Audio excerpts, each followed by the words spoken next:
Hey everybody, and welcome to episode 41 of the Stitching Between Pages podcast.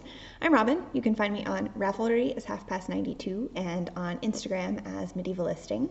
And if you follow me on Instagram, you will probably know where I am. But if you don't follow me on Instagram, I am obviously not in Chicago. I am off to Germany in less than a week now. I got a big research fellowship. So I've moved out of my Chicago apartment, and in between then, that was about a week ago, a little more than a week ago now, and leaving for Germany next week, I'm staying with my parents in the Upper Peninsula of Michigan. So I was thinking about trying to film outside, but unfortunately it's rainy today. But it's also, as you can tell, I'm wearing a cardigan. It's a little cool outside. I guess I should say today is September 4th, 2018. And so for those of you in the States, we just had a nice long weekend, Labor Day weekend, which I guess technically marks the end of summer. If Memorial Day is the beginning in May, Labor Day is the end. So I am so ready for fall. I know we're all knitters and we all love, sort of the chance to wear our hand knits and get out those cozy things. And I am ready. I am so ready for cool weather. And I need to check. The last time I looked at the weather in Germany, it was starting to get more autumnal. But I'm not sure if it's sort of an up and down process and, slowly getting cooler, but still a few warm days. But here in the UP, it's definitely cool outside, which I'm very happy for. So let's dive right in, because you might be able to guess. I will take my cardigan off. This is sadly not a hand knit cardigan. It's just from Target. I am not quite on board. It's just gray and long and has pockets. And I just can't quite bring myself to knit something like that. I'm not good at knitting or sewing basics. Solid colors, things that are kind of go with everything. I want to make things that I can't buy, that I can't get, in sort of ready to wear. Maybe someday, we'll see. I think I'm always going to want to make things that I can't purchase. So I am wearing my Tanya sweater, which is a design. I talked about it on the last episode, which actually wasn't all that long ago. It was, I guess it was a month and a half ago. It was mid-July, and it's now the beginning of September. So yay, you didn't have to wait too long for an episode. That's exciting. And when you last saw this, and I don't think, I might have posted about it. If you follow me on Instagram, it might have appeared in my Instagram stories a couple of times. But I don't think I posted another full-blown photo of it in progress. So anyways, when you saw it, I will stand up a little bit so you can see. I will also move into the camera so that you can see. I had just finished the lace. And I blocked it, and I was talking about how worried I was that I was going to run out of yarn. I forgot, of course, that lace takes up a lot more yarn than does just plain stockinette. And obviously, it's finished. It has sleeves. I decided to knit the sleeves, and I'm glad I did. I think they're really cute. And I just didn't like it quite as much without. It looks good on other people without sleeves, but I decided that for me, I wanted the sleeves.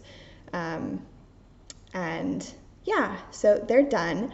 I fully admit that you're supposed to go down a size for the ribbing at the cuffs of the sleeves. I fully admit that I just use the same needle I use to knit the sleeve, to knit the, it's 4 rounds of 1x1 ribbing. It's not really, it's to make the sleeve lay flat, not curl like stockinette stitch does when you bind it off. It's not really, I don't see it as an effective cuff. It doesn't pull the fabric in. So I just use the same needle size. The one change that I did make, and which you can maybe tell, I also feel like I'm not sitting straight or it's not sitting straight or something. Anyways, there we go. That's better. The one change that I did make, which was actually not an intentional change, was that I tried to pick up stitches. So I bound off for the neckline, the pattern gives you the option to just put the stitches on waste yarn and then just pick them up from as live stitches, or to bind off and pick up from the bound off edge, which is what I did. I used the tag for the yarn is packed somewhere or got thrown away in the moving process. I know where a lot of things are. That's not one of them. All of my stuff is packed up right now. Anyways, so the yarn that I used, and I don't have the tag, is Valley Yarns Charlemont, which is 60% merino, 20% nylon, and 20% silk. So it's really soft and super, super drapey, which is perfect for the lace and sort of, my Tanya is not super oversized. I'm pretty slight, and so I don't think that super oversized things just aren't me, but this does have definitely, a good bit of positive ease. I think mine also ended up being slightly less cropped, and I can't figure out if that's because I knit more than I thought I did, or my proportions are different from the proportions of the pattern model. I'm not sure. Anyways, so super soft drapey yarn. So I decided that the extra structure from binding off the neckline, since this pattern is knitted, it's knitted in the round from the bottom up until you get to, until you separate for the front and the back to do the sleeves. There is a 3 needle bind off at the shoulder seams, which sit just behind, the sort of the top of my shoulders here. The shoulder seam is just behind that. So that's a 3 needle bind off, so that's good for giving the fabric structure.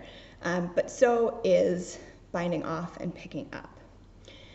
So I bound off, and then I went to pick up, and I must have picked up the stitches 3 or 4 times. I just couldn't get them. I couldn't get the number of stitches that the pattern recommended to look good. No matter what I did, I tried, different ratios. Usually I try to pick up sort of 3 stitches for kind of every 4 bind off stitches.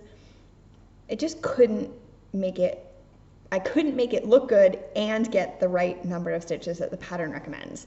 So and I apologize, I don't have the printed off copy of the pattern. I just had it on my tablet. There was just a lot of, once I finished the charted lace, obviously it's just a lot of knitting.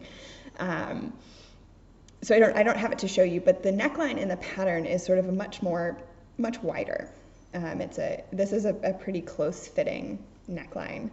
And I'm actually really happy with it. I like it. I think it's a good neckline for my particular shape.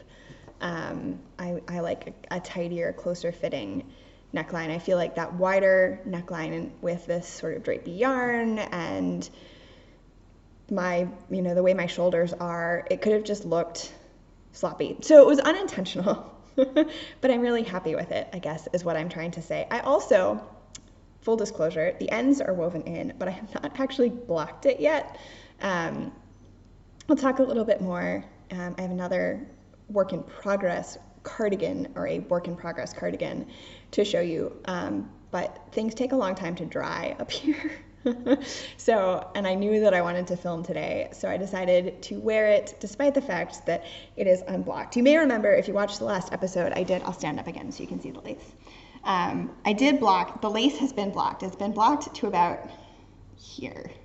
I wanted to see sort of how much the lace would grow lengthwise when I blocked it, so that I would know, because I was, like I said, I was worried about running out of yarn, and I did not. Obviously, I haven't weighed it, but maybe 10 or 15 grams left over, so plenty. There was no need to worry, and I apologize, the light is blowing out the image slightly, but hopefully you can see it.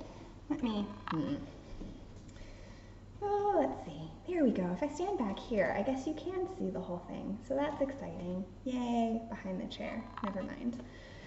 So I'm really, really, really pleased with this, and I think it's going to get a lot of wear, and I've been wearing it this morning under a cardigan, and I think it looks really nice that way. It goes really well with jeans, and I think it makes them look a little bit more polished. I have a feeling I'm going to be wearing jeans a lot lately, or a lot in the coming fall and winter. I'll just be in the archives, so you know, I can dress up for a few days, but then I think I'm going to wear jeans a lot. And I have plenty of cardigans that I can put this under. I'm just drinking some Earl Grey tea out of a mug from Alaska. I went passing Yukon Railway, the gateway to the Yukon. I filmed at my parents' before, and I should have looked actually to see what mugs I used. There's a lot of train-related mugs up here. My dad used to work in the rail industry, so there's a lot of train things at this house. So this is my only finished knitting project. It took me, I think I started in the middle of June, so it took me 2.5 months. I am not a particularly speedy garment knitter, but I love doing it. So, you know, I don't mind that things take me. It's not like I worked on, it was not the only thing that I worked on for 2.5 months. I worked on other things and had sort of other life things, such as moving, going on. So that's fine. And it will get worn as a summer garment and sort of a transitional, I can see it like late spring, early summer garment next year. So that's that. The other finished thing I have is not actually knitting, but I wanted to show it on the podcast because I have not been able to share it on Instagram because it's not for me. It's a gift for some friends of mine who got married this weekend. I could not attend their wedding, sadly, just moving and stuff. It was not in the cards. But I wanted to send them a little something anyways, and I wanted to send them something handmade because they're really good friends of mine. And so you might remember, I think I showed it on the last episode. I made for myself a little embroidery. It says "Be Curious" in the middle, and it has kind of twigs and then some a floral design in one corner. And that was done following, her YouTube channel is Chrissy Crafts. Her name is Chrissy. Her Good Intentions Stitch Along. There's a series of 6 or 7 videos that sort of explain how to do it, and I followed those for that. And then when I was trying to decide what to, I knew I wanted to embroider something. Oh, 2 o'clock. I knew I wanted to embroider something for Alex and David's wedding. And so I decided to kind of use that theme and run with it. So here it is, their names and the date of their wedding. I just have a simple ribbon to hang it from. But I texted my friend Alex a couple of weeks ago. Gosh, I can't figure out where the camera is today. Why is this so, it's literally right in front of me. Why is this so difficult? I texted Alex a few weeks ago and I said, important question. You can't ask why. You can't ask why I'm asking this. You can't ask questions about it. Man, I am really struggling with where the camera is today. But what are your wedding colors? And she texted me back and she said, well, bridesmaids are going to be wearing blue and all of the flowers are going to be sort of orange and blush and peach and yellow. And so, as you can see, if I could get this right, oh dear. Anyways, that's the colors that I have gone with. Their names and the date of their wedding, and then lots of orange and blush and peach and yellow floral motifs. I decided to go for more flowers. I originally did these flowers. This is where, in the Good Intentions Stitch Along, this is sort of where there's like one set of flowers.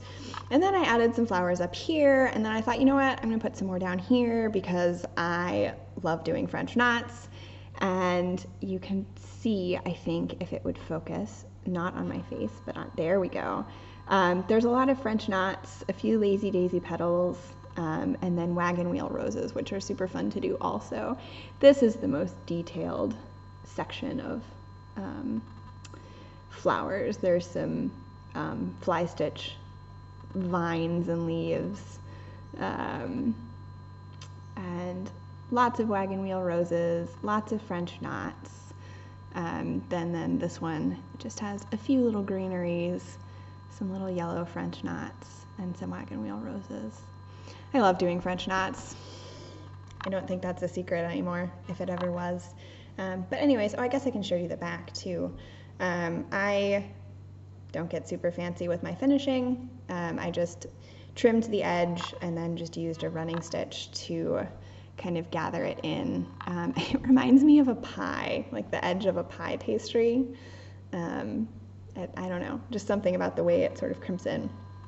And I do absolutely nothing at all fancy. I think we're calling these hoop guts, the reverse side of an embroidery or cross stitch, which I think is a strange name, but that's okay. Anyways, I, as you can see, do not make any particular effort to make them look nice, and when it's hanging against something, the fabric is opaque enough that you can't tell, can't see. So that's that. I'm gonna get it on its way now. My friends are on their honeymoon, so it'll hopefully be there waiting for them when they get back. So that's it for finished objects. I'm trying to decide what order to share my works in progress. I did actually make show notes, so if I keep looking down over here, that's because that's where my show notes are. I knew I wouldn't be able to keep track of sort of remembering to mention what yarn this was, and if there's a few other things that the number of episode that we're on, 41, that I knew I wouldn't be able to keep track of if I didn't write them down. My brain is sort of overfull at the moment with moving and sort of preparations for moving to Germany. Anyways, I knew I wouldn't be able to keep track if I didn't write things down, so I did. Let me share, since it's right in front of me, my other sweater. This is a cardigan, and it's not a new project. This is my deco cardigan, which is, once again, not quite dry. When I shared this on the last episode, it was not quite dry, and this is not quite dry, but it's dry enough that I'm going to show it to you anyways, and here we are. So this is my deco cardigan, which is a pattern by Kate Davies. Excuse me. And I started this last summer. I bought the yarn last summer. The yarn is, I had the tag. Do I have it now? The yarn is West Yorkshire Spinners. There it is. See, never quite as organized as I want to be. West Yorkshire Spinners Air Valley DK, which is, it's a DK weight. There's 250 yards, 252 yards, and 100 grams. 75% wool, 25% nylon, spun in Yorkshire. So I bought it not in Yorkshire, but I was in, last summer I was in the UK visiting friends for a while. And so I bought this there, and I pretty much immediately cast on, I bought the yarn specifically for the deco cardigan, which had been on my kind of to knit list for a while. And pretty much immediately cast it on, knit away happily, merrily for several weeks, then put it aside for a while, came back to it in, I guess, this winter just gone, like January or so, maybe just before Christmas. Anyways, kind of that time, and knit a sleeve, and then put it aside again, picked it up and knit the second shoulder cap, put it aside again, and I finally decided, you know what, it's time to finish it, because it is, once again, we are getting the year cycles around and we get to the appropriate time for woolly cardigans, and that time is coming, as we all know. So excited. Does anybody, like, knitters must be more excited about the arrival of fall than the average, statistically speaking, one would think that we are more excited about the arrival of fall than, you know, a random sample from the average population. Nothing like fall for wearing hand knit garments, although there's so many other good things about fall too. Leaves, cool air, storms, so many good things. Anyways, I finished the second sleeve. It's been a whole, like, spate of finishing second sleeves. I did the second sleeve on this. I finished the second sleeve on my Tanya, which obviously is much, this took me an hour. They're very short sleeves. Anyways, I finished the second sleeve and I've done the button bands. And then the reason it's damp is because I blocked it to see if the button bands would stretch out enough with blocking to be the correct length. Because once again, I struggled to pick up the correct number of stitches over the length that I had. And I think they have. I'm going to let it dry and see if it stays that way.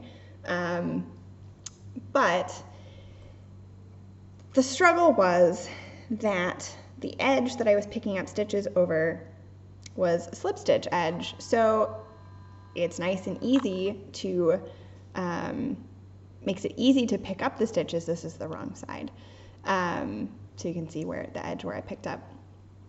But it does mean that you're picking up 1 stitch for every 2 rows, and I generally, as I said, prefer 3 stitches for every 4 rows for most gauges, and I think I'm not alone in that. I think that's a pretty common ratio for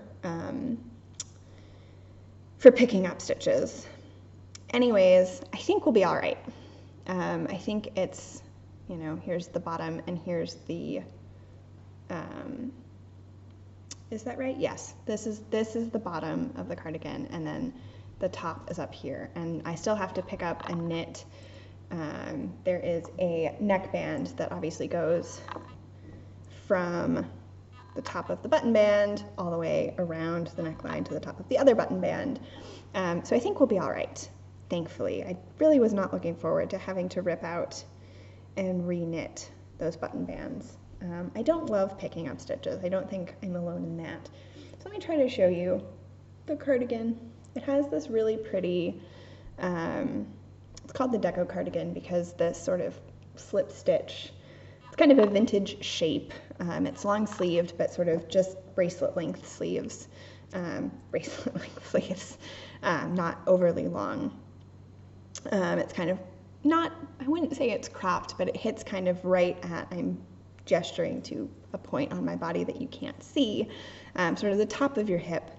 It's fitted and there's some waist shaping. It's just a sort of a vintagey shape, and then this slip stitch pattern kind of looks like Art Deco details on buildings. So that's where the name comes from. Did I mention that this is a Kate Davies design? If I didn't, it's a Kate Davies design. There's also slip stitches. This is the back of the cardigan.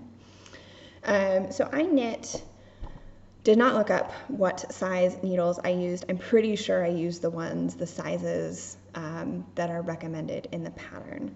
I am knitting the smallest size because it is supposed to be a fitted, sort of negative ease fitted cardigan. I've tried it on and it fits, so that's good. And so now, once it's dry, all I have left to do is knit this button band, or sorry, the neck band. And then you may have noticed, or maybe not, that the button bands don't actually, neither of them have button holes. So the finishing is to sew ribbon on the button bands on the insides, and then attach snaps. So the cardigan actually closes with snaps instead of with buttons. And then you sew buttons on the outside button band, which I sort of thought long and hard about. I don't have a lot of experience with installing snaps. I don't like sew-on snaps because I don't think they just always seem like they're in danger of, just ripping off or ripping the fabric or causing more problems than they're really worth. And I've never installed, but I'm going to. I've ordered a snap kit, installing the kind of snaps that you hammer.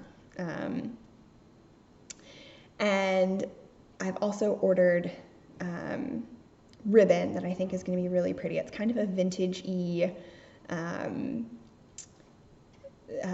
what's the word I'm looking for? It's like a vintage kind of embroidery pattern on the ribbon. There's a better description for it than that, but that's what I'm coming up with. And so that's going to go on the insides. It's not, the dominant color in the ribbon isn't red, but I think it's sort of a very complementary color palette. And then I bought blue buttons, which I'm not 100% sure about, but I loved the buttons too much to pass up. And I placed this order with Jones and Vandermeer. I've ordered from them before. They have fabric. It's an online shop. They have fabric and some yarn, and then sort of buttons and trims. And they source a lot of interesting things that I haven't seen everywhere else. But they also have, their fabric selection has things like Liberty and Nanny Iro and, sort of higher end imported. I think they have Atelier Brunette as well. And I think they're based in New York. Could be wrong about that, but I'm pretty sure. Anyways, I just really liked the ribbon, and they had the snap kit. So if the buttons don't work out, I'll find something else for them. And find more buttons for this cardigan. I think I can wear it too without, it's just an open cardigan. If I don't get around to attaching the snaps and the buttons right away, I think it'll be okay. And I still have the neckband to knit, and it needs to actually dry before I attempt to pick up those stitches and do that. So I think that's all I have to say about my deco cardigan. I'm glad to have it nearly finished, and I think it's going to get finished this time.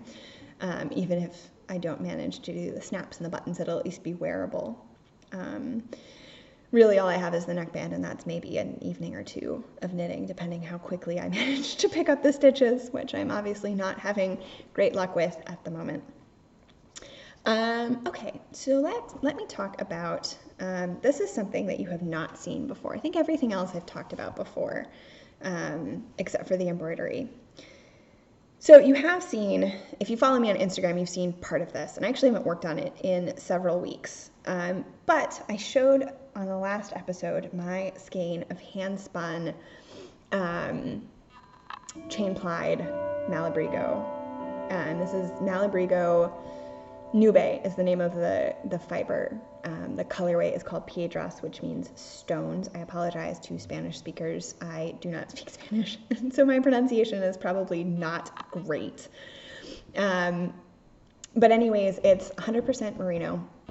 I bought it several years ago, in 2015 maybe, and I finished spinning it earlier this summer.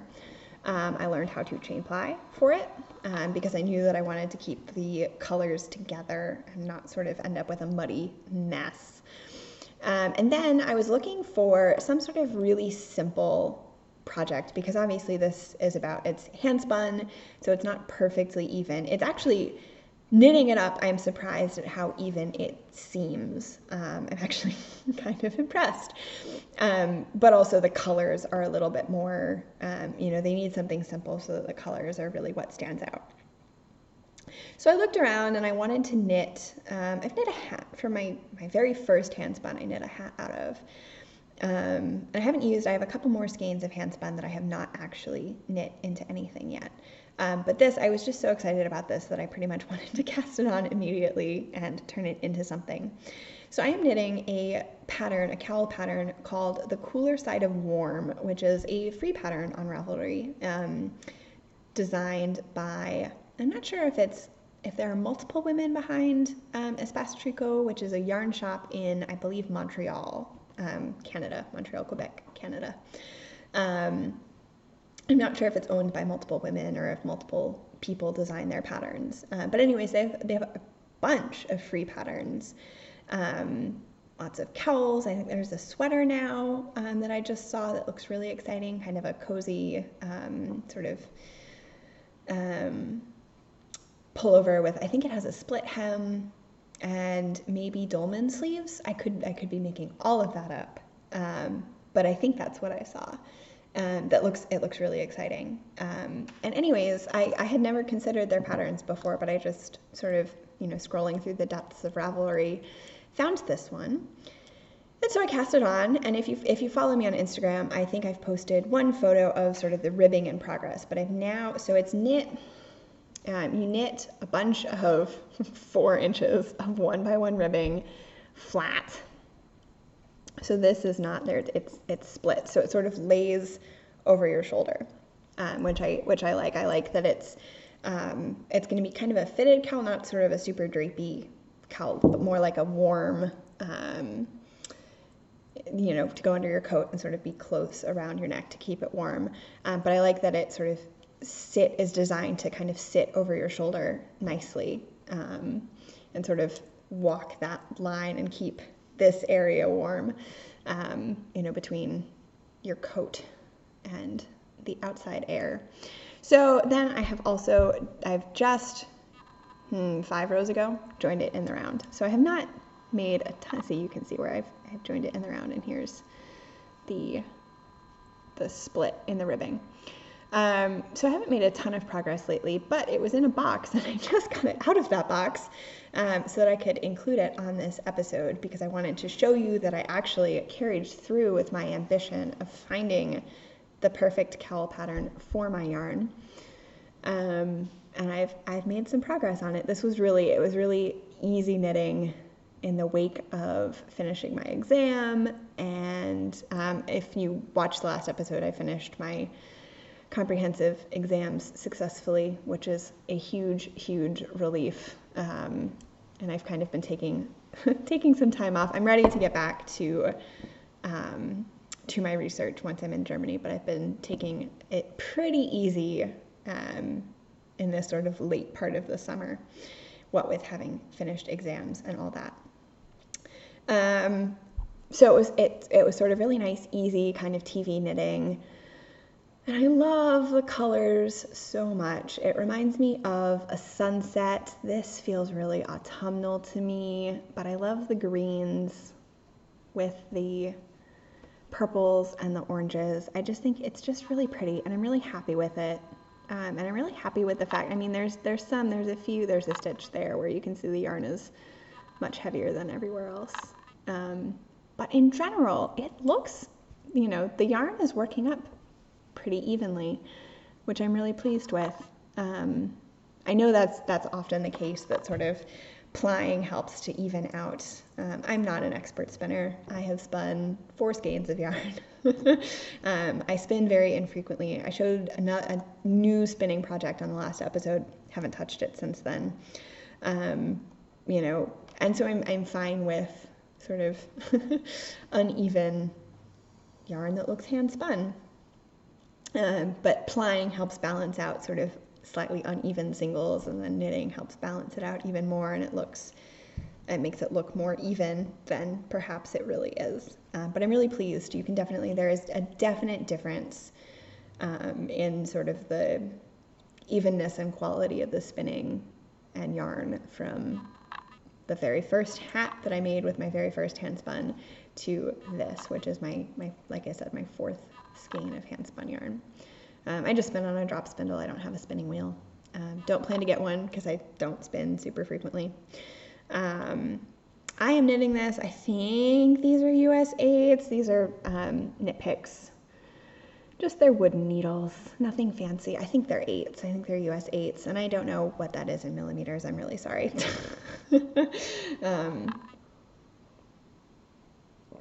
You all know by now that this is a rather informal affair. So it's in a bag that I got when I went to La Bien-Aimée in Paris last summer. I have not knit with either of the skeins of yarn that I bought there, but I do use this bag pretty frequently because it's yellow and it has a cute sheep on it. And what else does one need from life besides yellow bags and cute sheep? So that's that. And I am going to show you, although I have made an embarrassingly small amount of progress on my second sock. Last episode, this is pretty amazing that I have continuity from episode to episode. It's not been so long that, whatever I filmed last time has been forgotten. They are still either finished or still works in progress. I'm knitting, and I have it printed off now, the Drippity Drop Socks by Kay Jones of the Bakery Bears. So these are them. when I showed you last time, I'm not even sure if I'd finished, was I on the gusset of the first sock? We're not quite to the gusset. Anyways, I have a sock, a half-finished object. Yay! And I'm really happy with how these came out, or how it's a single sock. I used the umbrella toe, which is it's kind of like hat decreases. You decrease much more frequently, I think 6 times around the toe of the sock instead of, in a standard toe, you just decrease on the sides. The decreases are spread more evenly around the sock. But it is still Kitchener at the very end. I hope I'm not giving away too much. This is a paid-for pattern. Anyways, I have tried the sock on, and I think the toe fits really well, but I'm, going to sort of reserve judgment until I wear it. I have always liked how a standard sort of wedge-shaped toe fits me. So we'll see. We'll see how I feel about this toe in the end. Like I said, reserving judgment until I wear it a few times. I also accidentally knit the foot a little bit too, like a centimeter maybe too long, so I didn't rip back, but oops. Maybe the toe would fit, maybe I would have stronger feelings about the toe if the sock was actually the right length instead of just slightly too long. And then last night I cast on the second sock. I fully admit that that I languished with a cast-off sock and no second sock started for quite some time. But my parents and I are watching Shetland on Netflix. It's many of you probably know it. It's a BBC murder mystery series set in Shetland, on Shetland. And there's lots of beautiful hand knits in the show, including Kate Davies' Puri Floors pattern. The hat that has the floral hat pattern is in the first episode. So that was really exciting. And I think a lot of people know it because of that. But it's a great show. We're really enjoying it. And if you are into sort of murder mysteries on TV and have not seen it, it's on Netflix. So I recommend it. Anyways, so we were watching last night, and I cast on I finished the ribbing, have not started the pattern. Focus, maybe, no. Anyways, there it is, little sock cuff. I'm still knitting these. Obviously, last time I talked about, these are the Addy Flexi Flips. It's kind of a 2 short needles and a very short cable in between, and you get 3 of them, and you have your stitches on 2 and knit with the 3rd. I still really like them. I found it easier. I think I might have mentioned last time that when I cast on the first sock, I found it really fiddly for the first couple of rows. I still found it fiddly this time, but no more than DPNs, and maybe less so, because you only have 2 needles instead of sort of 3 or 4 to balance. I still wish that you can probably tell that one tip is, I am really struggling with where my camera is today. You can probably tell one tip, this tip, this one is much sharper than the other tip.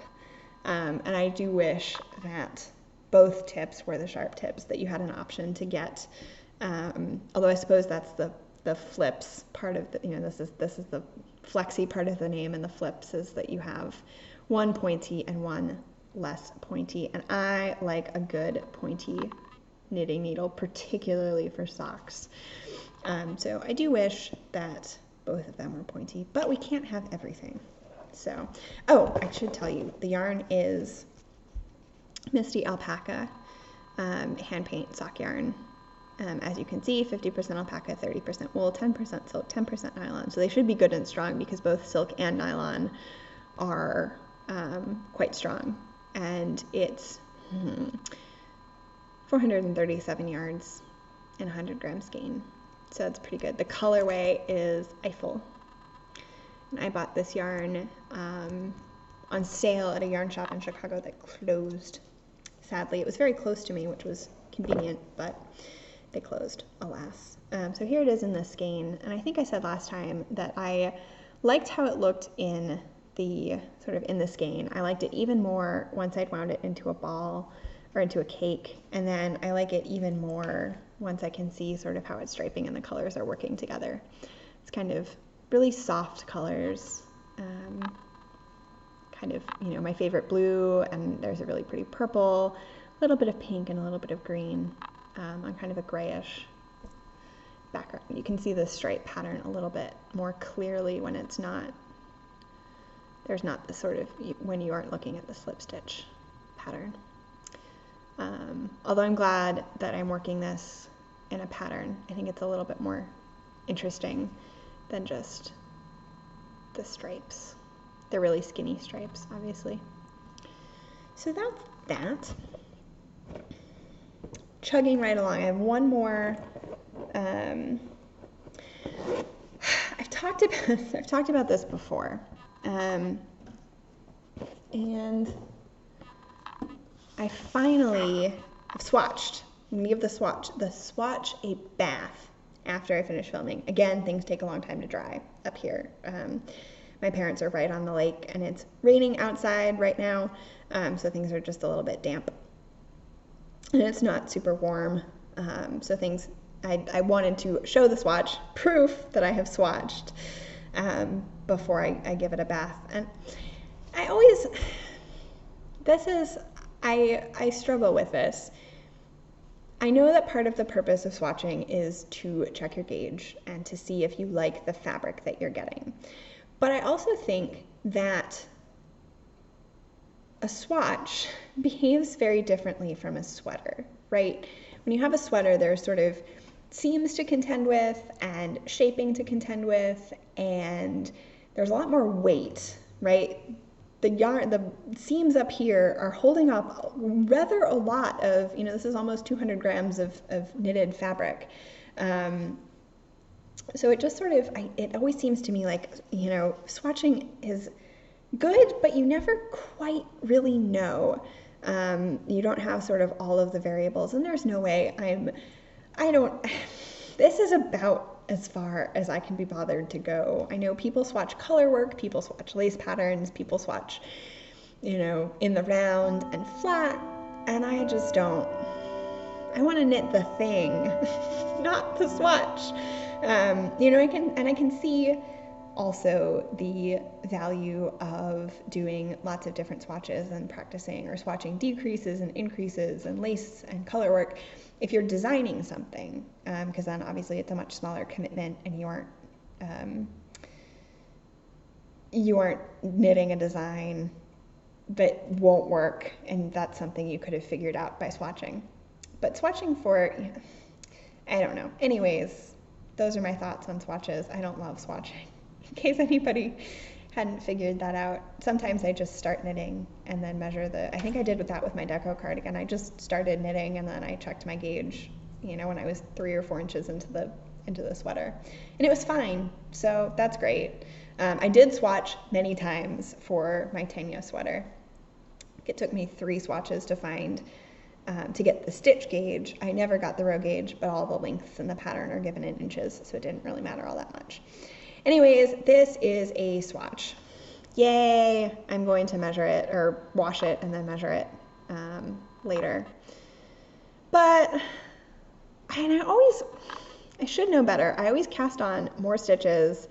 I think, oh no, 25 stitches isn't enough. Better cast on 10 more. And then I end up with this ridiculous, really, the swatch could be this big and still tell me everything that I need to know. But I went overboard and cast on 35 stitches for my swatch, and then knit, 4 inches. Not that exciting. Anyways, talked about this before, but I wanted to show you. This might be the first time I've actually shown the sweater that I'm going to knit with this yarn that I have swatched. It's the Lorna Suzanne by Ellen Mason, and it's this really pretty vintage cardigan with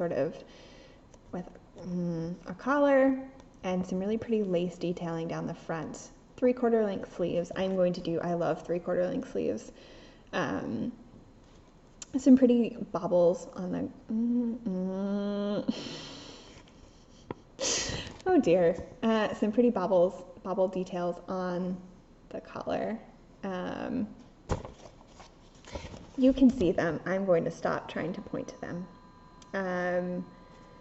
It's a paid for pattern on Ravelry, so I'm not going to show you any more. But I'm just using Knit Picks Wool of the Andes, which is their sort of worsted weight woolly yarn, in the Cobblestone Heather colorway.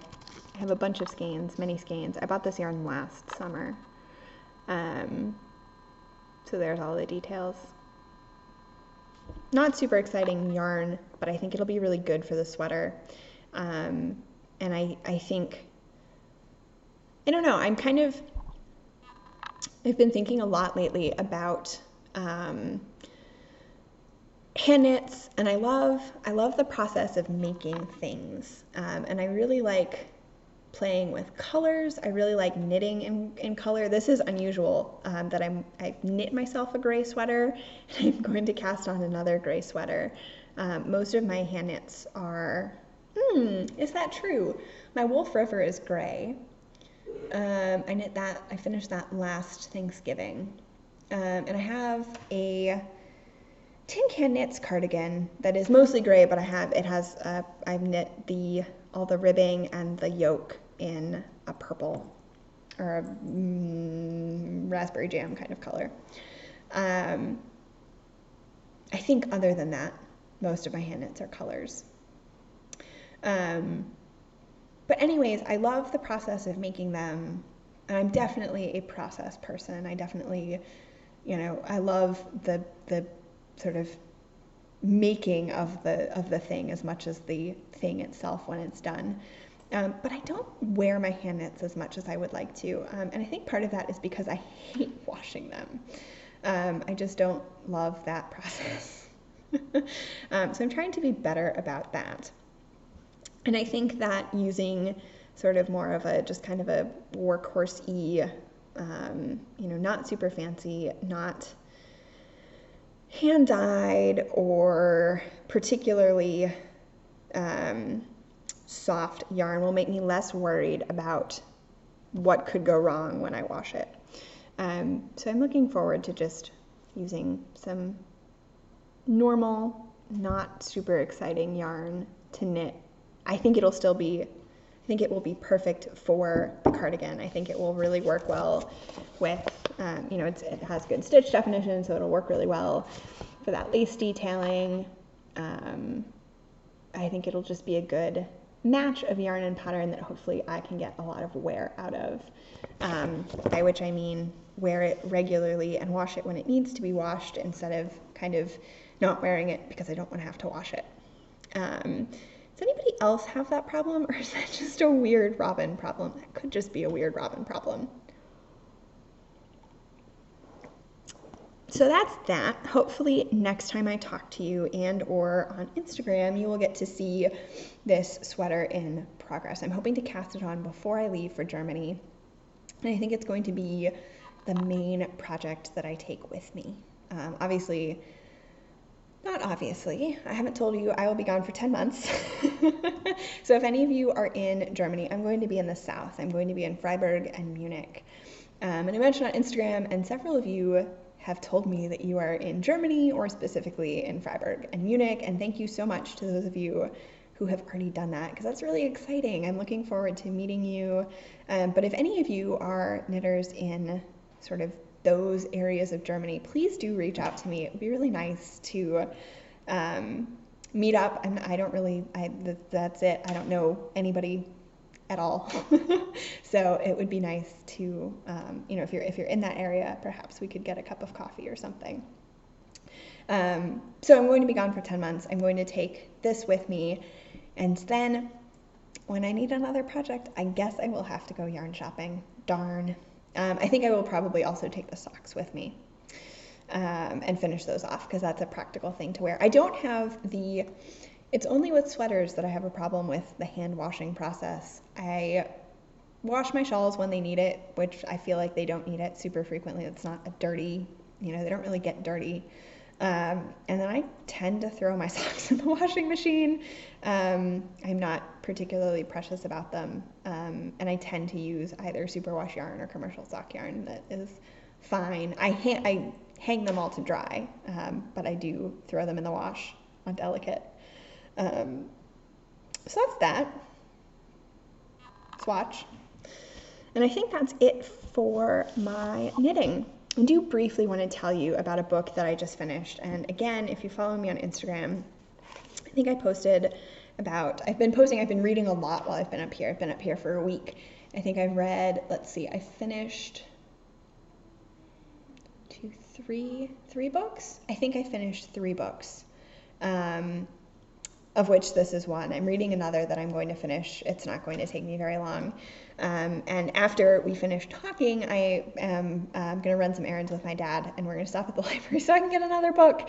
I also had a dozen books or so sitting on my nightstand in my apartment that I packed in a box.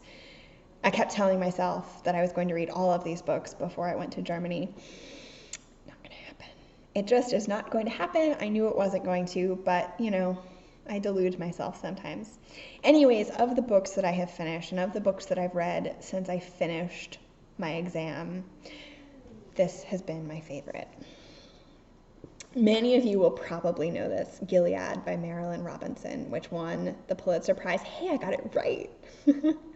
Actually gestured or moved, and it was on the right side.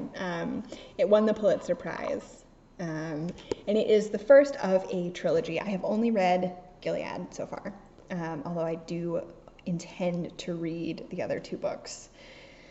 And I had 3 or 4 people tell me that I would love this book, that it was exactly the kind of book that I would enjoy. And I, for whatever reason, didn't actually read it, didn't read it. And then I bought it, and I had to stop myself from reading it all in one sitting because I loved it so much. So I will read to you the description. 24 years after her first novel, Housekeeping, Marilyn Robinson returns with a story about fathers and sons and the spiritual battles that still rage in America's heart. In the luminous and unforgettable voice of Congregationalist minister John Ames, Gilead reveals the human condition and manages to convey the miracle of existence itself, which doesn't tell you a whole lot, so let me tell you a little bit more if you are not familiar with this book. It is written as kind of a letter, kind of a journal, but it's all in one long, there's exactly one, it's not even really a chapter break. It's just kind of one long continuous narrative, written by the elderly John Ames, who is a Congregationalist minister in Gilead, Iowa, in the 1950s. It took me a long time to figure out sort of when in the first half of the 20th century it was set. But it's set sort of 1953, 1954. Eisenhower is running for election, which was my first clue. And then finally we get a mention of television. So it's set in sort of the first half of the 1950s.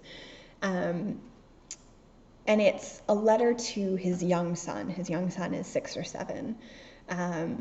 And it's sort of it's John Ames is approaching the end of his life and sort of realizing that he is not going to be able to tell his young son sort of all of these stories about his grandfather who fought in the Civil War, and his father and grandfather were both also ministers, and kind of his family history, and he was married before he married the mother of his young son, but his first wife died in childbirth, and so his son is his only child, and sort of telling that story, and it's also mixed up with the story of another minister in the town whose troublemaking son is named for John Ames, Jack Boughton.